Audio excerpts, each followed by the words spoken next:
With just 2 days to go before the big J14 anniversary protest, and still no word from Daphni Leef, we met up with some graphic designers who have a unique way of handling the government's fearmongering that's constantly reflected in the news.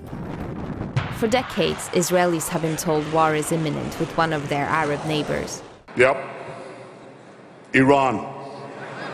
When Netanyahu threatened to bomb Iran in March 2012, Ronnie Edry and Michal Tamir started the popular Facebook page Israel Loves Iran. I never met an Iranian, and it's always the same here in the Middle East. We have so much enemies, and we don't know any one of them. I just wanted to check with them, the day-to-day people, like me. Are they feeling the same? Are they also afraid? Do they want war with me? Do they want to kill the Jew and all this bullshit? I posted one poster with the message. People start to respond to it and to send me poster back, and then it became a campaign. Suddenly we realized how we touched a nerve. The conversation in many families, what do we do if there is a war? It's not even in the back of our minds, it's in the front of our minds. When you have social problems in Israel, like the big movement started last summer, the reaction of our politician, I think, is let's start to talk about war.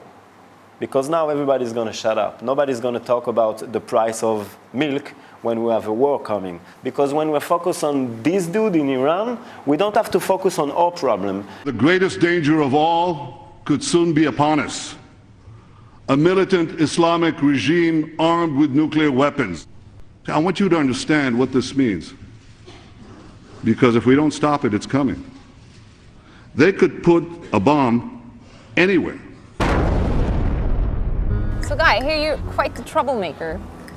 That's the way to put it. So how come you pissed off the American embassy so much? I think this missile that behind us, they took it very seriously. And the first thing they say it was, please don't point it to the embassy. If you don't want to mess with us, point it like 5 degrees left. One of the ideas of aiming it to them was to try to understand how far you can go, you know. Basically, I wandered around with this missile for something like 3 years, and I traveled. So you drove around with a missile on your car? My missile, yeah.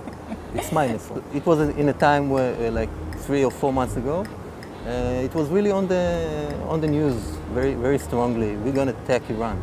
You can say that Israeli society is deeply involved with conflict. To be able to say, no, I don't believe in it, I choose different, etc., it's a bit complicated here, but it's possible, as you see. It's possible. Are you going to join the J14 protest on Saturday? Yeah, I go to demonstration. It's about changing the way we take responsibility for our society. That's why I'm going out. It's the beginning of change. The next day, we hung out with a guy who, after 3 years of serving for the Israeli Defense Forces, made an ideological U-turn and became the white soldier. I was born in Toronto and raised in Ginot Shomron, a settlement in the West Bank. I grew up in a very religious home, a very Zionist home. I served in the Special Forces. I've been in Gaza for about a year. And you get a first-hand experience of what's happening, what the repercussions of your choices are. I chose to be in a combat unit. I chose to be in Special Forces. The point is to try to challenge the necessity of the soldiers, the reality that enables them to exist, that demands their existence to some extent. And the thing about this soldier is that everyone is emotionally involved in it. Whether you used to serve in the army, or your son was killed in the army, or you're a Palestinian being shot by this soldier, being oppressed by this soldier, everyone's emotionally involved. And therefore no one could stay oblivious to this figure. It happens in the real street, real time, with real people, and about real life here. We're going to be walking out from here, down Ben Yehuda, which is the main pedestrian mall here. Potential threats today. For the most part, civilians should be chill about it. Other than that, the police might give us a hassle.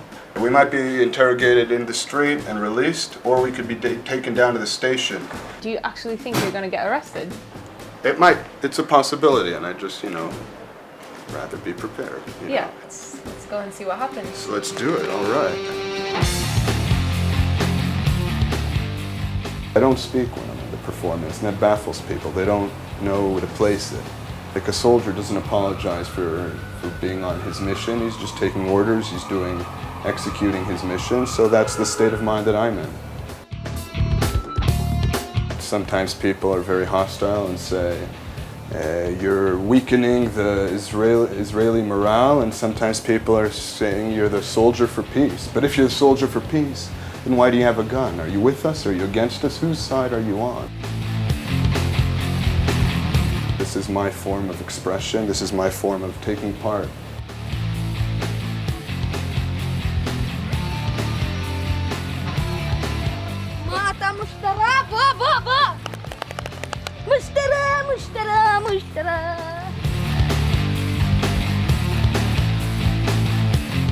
I think it went well. We got a broad range of reactions. We didn't get arrested. Minimal friction with the authorities. I was a little disappointed. I was hoping we'd get some action, a little confrontation. Well, I think that's, well, I'm not as pretentious as, art can bring peace to the Middle East, but I think that where politics failed, art might be able to succeed. After patrolling with the white soldier, it was time to catch up with the protest. We heard some J14 activists were rallying in Tel Aviv's religious neighborhood, hoping to inspire Orthodox Jews to come down to the big march the next day. The rally was going smoothly until a familiar face arrived and the protest turned into a press conference. So what just happened here? Daphni shows up in the middle of a protest and then everybody stops protesting and there's a whole media team suddenly. Yeah, it sort of materializes out of nowhere. I say that she sort of appears in a puff of smoke. The Israeli media has propelled Daphni to stardom, and now her face is everywhere. She's not a politician and she's not an economist. She's just an everyday average Israeli. This was going on before she turned up. When she turned up, it sparks interest. As you can see, even in this community, and these guys don't even own televisions, they still all know who she is. She's become a very, very big celebrity in this country, yeah, and really she's crazy. Certainly become that focal individual for this over here. We've been trying to get a hold of her for a good week. luck. We're speaking to her publicist. She has a publicist. The people who had been in the movement for years did resent the fact that certain individuals had become famous out of it. Daphni's obviously one, Stav Shafir is the other. When one kid becomes more popular than everybody else, you will arouse jealousy. It's a very natural human emotion, and in a community of people like this, that gets played up big. Daphni became even more popular this year after she was violently arrested by the police. We'd given up on ever getting to speak to her, when at 2 a.m. she finally called and invited us to put up J14 posters. We thought it'd be a good chance to ask her some questions, but didn't realize that everyone in the neighborhood had the same idea. This is insane that actually a single person stops standing on the street and wants to talk to her.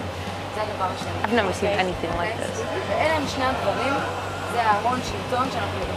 Daphni, what do all these people want to talk to you about? What do you think about the economy? What do you think about blah, blah, blah? Is it party-oriented? Is it not party-oriented? What are we protesting about?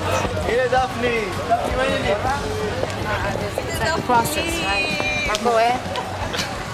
אתם מגיעים להפגנה בשבת? רוטשילד הבימה 7:30. You're basically the poster for J14. How do you deal with all this attention? I basically don't deal with it. I convince myself that everybody knows everybody, so this is my way of dealing with it. And also, I'm not blinded by it because I'm here for change. And tomorrow, the cameras will find somebody else that will become an icon, and I will still be here fighting. What made you put up the first tent on Rothschild Boulevard last year? I needed to leave the apartment I was renting, and I started looking for an apartment. And everything was really expensive. And I started crunching the numbers, and I understood that in 6 months I'm on the street. So I think it was the mixture of this, a death of a good friend that decided to put an end to his life. I kind of felt like he checked out because he felt he doesn't have a place. I kind of felt like if he doesn't feel I have a place here, I might not have a place here.